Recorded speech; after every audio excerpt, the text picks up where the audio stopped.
200 साल से इस हवेली में है रमिया बाई का खौफ। आती है घुंघरुओं की आवाज।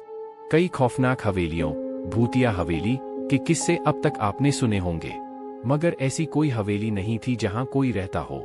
इसलिए दास्तान कितनी सच है और कितनी झूठ, ये शक हमेशा बना रहता था। मगर आज जिस हवेली की कहानी हम आपको बता रहे हैं, वहां एक परिवार रहता है और साथ में रहती है रमिया, जिसे मरे 200 साल का वक्त गुजर चुका है। अगर वक्त के पन्नों का हिसाब लिया जाए तो दास्तान करीब 200 साल पुरानी है। उत्तर प्रदेश में एटा के पास एक हवेली है। वीरान नहीं, बाकायदा आबाद है, एक परिवार के लोगों से, मगर तबाह है एक रूह से। जी हाँ, इस हवेली में जिंदगी और मौत साथ साथ रहते हैं। अगर हादसों के मद्देनजर फैसला लिया जाए तो यहाँ मौत जिंदगी पर बहुत भारी पड़ी है।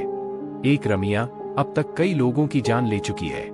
वो रमिया एक तवायफ थी जिसका कभी जलवा हुआ करता था, मगर दो भाइयों ने उस पर अपना दावा ठोंक दिया। नाच देखने के दौरान झगड़ा हुआ, फिर झगड़ा शुरू हुआ और फिर इस झगड़े में जो हुआ उसकी निशानी थी एक मौत। वो रमिया झगड़े में बेमौत मारी गई।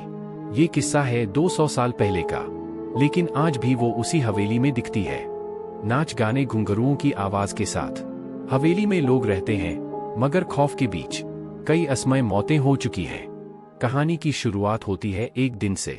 उस दिन सूरज को आखिरी सलाम पेश कर रहा था।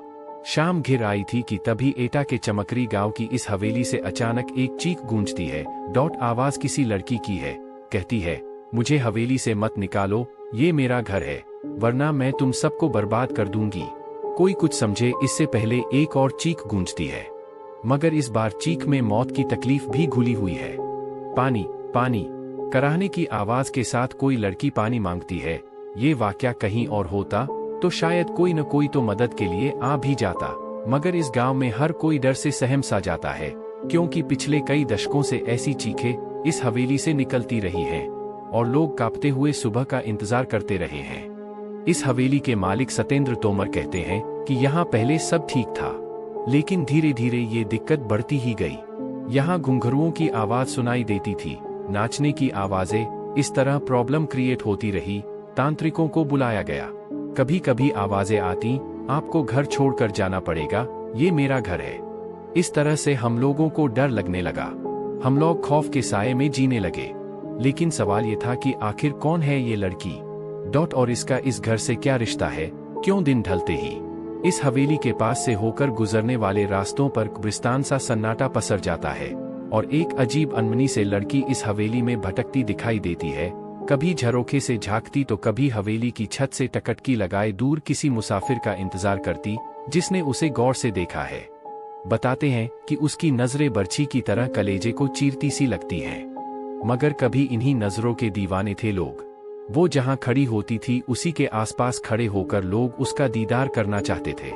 जिस घर में वो रहती थी उसकी खिड़की पर लोगों की नजरें टकटकी लगाए रहती हैं। इंतजार करते थे लोग कि कब खिड़की खुले और उसका दीदार हो। ऐसा जलवा था रमिया का। इस हवेली के आसपास रहने वाले बुजुर्ग बताते हैं कि इस हवेली में से एक खूबसूरत सी लड़की निकलती थी, जिसे वो जब पकड़ने की कोशिश करते वो बिल्ली बन जाती थी। आज इस कोठी में जिंदगी और मौत दोनों का बसेरा है। दूसरी हवेलियों की तरह ये खाली नहीं है। हाँ, गुजरे दौर की तवायफ रमिया की रूह भी रहती है और इस कोठी के मालिकान भी। मगर मौत के साए में लगातार सांस लेती इन जिंदगियों पर क्या गुजरती है, ये बताने के लिए काफी है कई लोगों की मौत होना, क्योंकि इस हवेली ने अब तक कई अपनों को खो दिया है।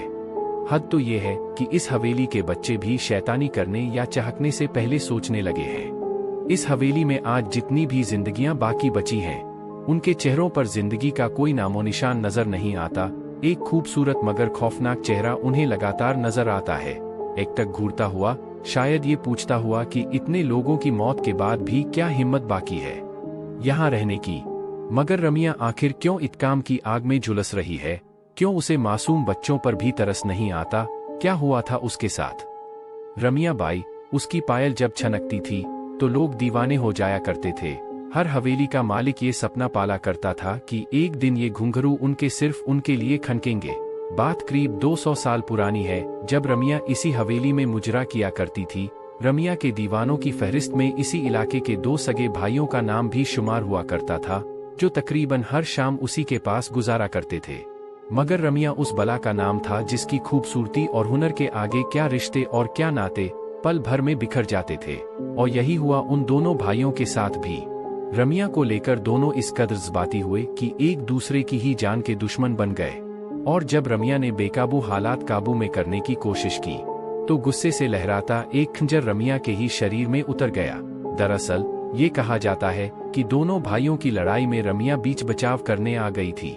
उसकी दीवानगी ही उसका कसूर बना। वो चाहती थी कि दोनों में खून खराबा ना हो, लेकिन हुआ इसके ठीक उलट।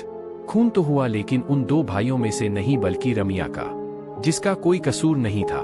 अगर कोई कसूर था तो वो उसकी खूबसूरती की, कसूर था तो उसकी दीवानगी, और कसूर था कि उसकी मचकती कमर और बलखाती चाल की, जिस पर वहां से 7 कोस दूर तक वाले भी खींचे चले आते थे। लेकिन आज उसी खूबसूरती पर दो भाई ऐसे टूटे कि आपस में ही भिड़ गए और खंजर रमिया के सीने में घुस गया। वो खंजर बहुत गहरा जख्म छोड़ गया था। जिंदगी की सांसें उसकी टूटी हुई पायल के घुंघरुओं की तरह बिखरती जा रही थीं। मौत दस्तक दे चुकी थी। और फिर रमिया के साथ ही नाच गाना मस्ती ठिठोली सब कुछ खत्म हो गया था उसकी मौत के साथ ही। और ये मौत इस हवेली पर बहुत भारी पड़ी। वक्त बीतता गया मगर उसकी यादें कभी धुंधली नहीं पड़ती भी कैसे, क्योंकि रमिया ने तो इस हवेली को छोड़ा ही नहीं था। वो आज भी लोगों को नजर आती है, मगर गाती गुनगुनाती नहीं, बदहवास घूमती हुई, याद करती हुई उन सुनहरे दिनों की, जब एक महफिल उठती नहीं कि दूसरी सजाने को बेताब लोग वहां पहुंच जाते।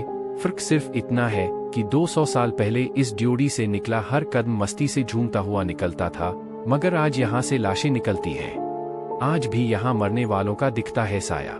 इस बारे में हवेली मालिक सतेंद्र तोमर बताते हैं कि मेरी माँ को एक दिन साया दिखाई दिया था, इसके बाद उनकी मौत हो गई थी।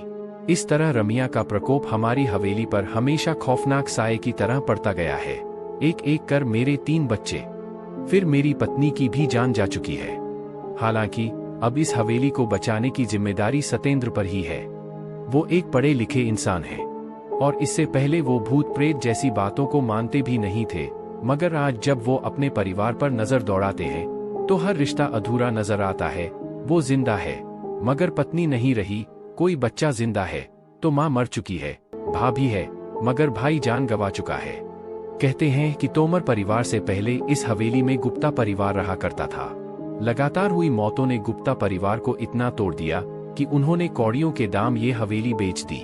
खरीदी तोमर परिवार ने, और खरीदते ही बच्चे बूढ़े जवान एक एक करके 8 लोग मौत के मुंह में समा गए। फिर सहारा लिया पूजा पाठ का। नतीजा, इस बार उसकी जान गई जिसने पूजा कराई थी।